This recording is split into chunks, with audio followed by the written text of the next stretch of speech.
Happy Eid दोस्तों। सावन के पूरे महीने हर सोमवार शिव मंदिरों के बाहर सड़क तक भक्तों की लाइन लगती है। मुसलमानों को कोई प्रॉब्लम नहीं होती। बड़े मंदिरों के बाहर मेले लगते हैं, सड़कों पर महीनों भर तक दुकानें लगती हैं, रोड बंद कर दी जाती है। मुसलमानों को कोई प्रॉब्लम नहीं होती। दुर्गा पंडाल पार्कों और सड़कों को ब्लॉक करके लगाए जाते हैं। मुसलमानों को कोई प्रॉब्लम नहीं होती। गणेश उत्सव में विसर्जन पर 2-2 दिनों तक सड़कें बाधित रहती हैं। किसी मुसलमान को कोई प्रॉब्लम नहीं होती। कांवड़ यात्रा के दौरान भी तोड़फोड़ से लेकर के सड़क जाम तक न जाने कैसी कैसी परिस्थितियां आ जाती हैं। मुसलमानों को कोई प्रॉब्लम नहीं होती। होली पर भी सड़क चौराहों पर होलिका दहन होता है। मुसलमानों को कोई प्रॉब्लम नहीं होती। दोस्तों, दिवाली पर अलाए बलाएं भी सड़क किनारे ही जलाई जाती हैं। मुसलमानों को कोई प्रॉब्लम नहीं होती। शोभा यात्रा, राम डोल, गणेश विसर्जन, दुर्गा विसर्जन और ना जाने क्या क्या, हमारे त्योहार सड़कों के बिना हो ही नहीं सकते। क्या हम लोग ये सब त्योहार अपने घरों के भीतर मनाते हैं? नहीं ना। त्योहार तो छोड़ दीजिए दोस्तों, हम हिंदू लोग बारात लेकर के भी 2-2 घंटे सड़कें जाम करके सड़कों पर ही नाचते हैं। लेकिन किसी मुसलमान, किसी मौलाना ने आज तक ये नहीं कहा कि आप बारात घर के भीतर ही नाचिए।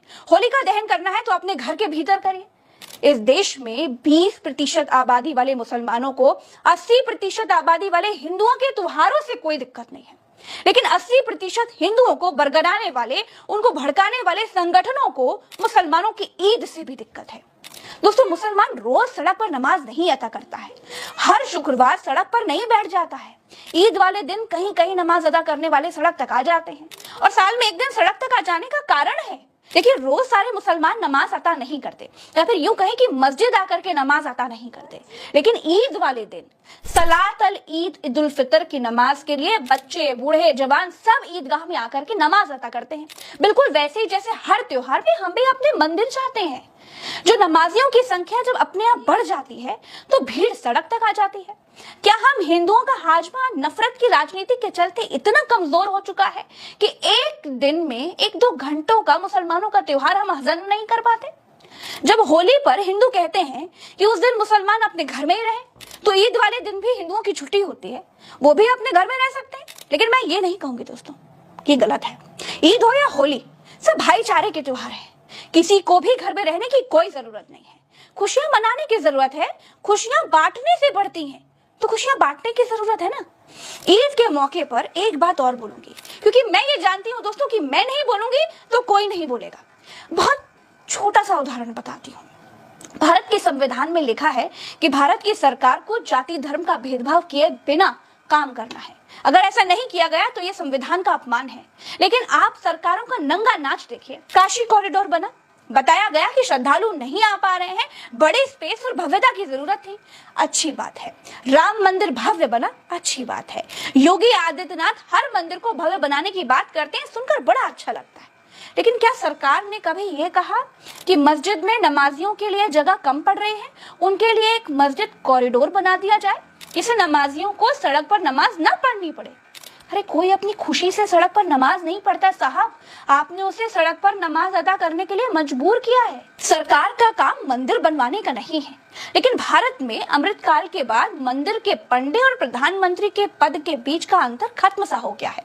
अगर सरकार मंदिर बनवा रही है तो मस्जिदें भी तो सरकार को बनवानी चाहिए। सरकार अगर हिंदुओं की है तो सरकार मुसलमानों की भी तो है। क्या अंतर रह गया मुगलों और भाजपा सरकार में?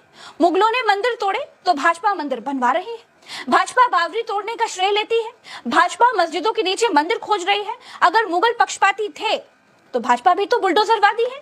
निष्पक्ष तो आज भी कुछ नहीं है। अगर औरंगजेब या फिर बाबर ने मंदिर नहीं बनवाए, भाजपा के मुताबिक केवल मस्जिदें बनवाई, तो भाजपा की सरकार कौन सी उदारवादी सरकार है? वो भी तो केवल मंदिर बनवा रही है। इसीलिए दोस्तों, कुल मिलाकर मेरा ये कहना है कि इस देश में मुगल आक्रांता अकबर की सेना का संचालन ठाकुर मान सिंह करते थे। महाराणा प्रताप की नाक में दम अकबर नहीं करते थे, उनकी तरफ से मान सिंह करते थे। शिवाजी की सेना का संचालन मुगलों के खिलाफ इब्राहिम खान जैसे मुसलमान सेनापति करते थे। भारत में हिंदू मुसलमान कभी धार्मिक वजहों से नहीं लड़ते थे, राज्य और सत्ताओं पर कब्जा करने के लिए लड़ते थे। दुश्मनी धार्मिक कभी थी ही नहीं। हिंदू मुसलमान को लड़ाने का पहला प्रयोग जानते हैं किसने किया था? भारत में वो पहला प्रयोग अंग्रेजों ने किया था और उसके बाद भाजपा ने अंग्रेजों के हथकंडे को अपना लिया। तो दोस्तों मेरा कुल मिलाकर यही कहना है कि लड़िए मत, झगड़िए मत, प्रगति के पथ पर आगे बढ़िए। भाजपा ने मध्य प्रदेश में बेरोजगारी शब्द को बदलकर आकांक्षी कर दिया है, यानी मध्य प्रदेश में अब कोई बेरोजगार नहीं है, जो है सब आकांक्षी है। यह है भाजपा का बेरोजगारी दूर करने का तरीका। जिनके पास कोई विजन नहीं है वो भारत को सपने सुहाने 7 रंग के दिखाते हैं। रुपया गिर रहा है, अर्थव्यवस्था खिसक रही है, महंगाई बढ़ रही है, लोगों को हिंदू मुसलमान में उलझाकर भाजपा कुछ दिनों बेरोजगारों की तरह इन चीजों का नाम ही बदल करके कुछ रख देगी और हो जाएगा हर चीज का समाधान।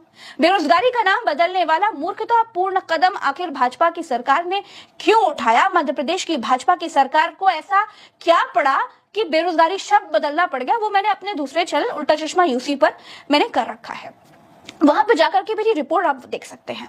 लेकिन आखिर में यही कहूंगी दोस्तों, आपको ईद मुबारक। ये ईद आपके जीवन में खूब सारी खुशियां लेकर के आए। हिंदू और मुसलमान दोनों को एक दूसरे से कोई दिक्कत नहीं है, लेकिन इस सरकार को पसंद नहीं है कि हिंदू और मुसलमान बिना किसी दिक्कत के आपस में मिलकर के रहें। वीडियो को आखिर तक देखने के लिए बहुत बहुत शुक्रिया दोस्तों। मैं अपने हर वीडियो की एक एक लाइन में काम की बात करती हूँ।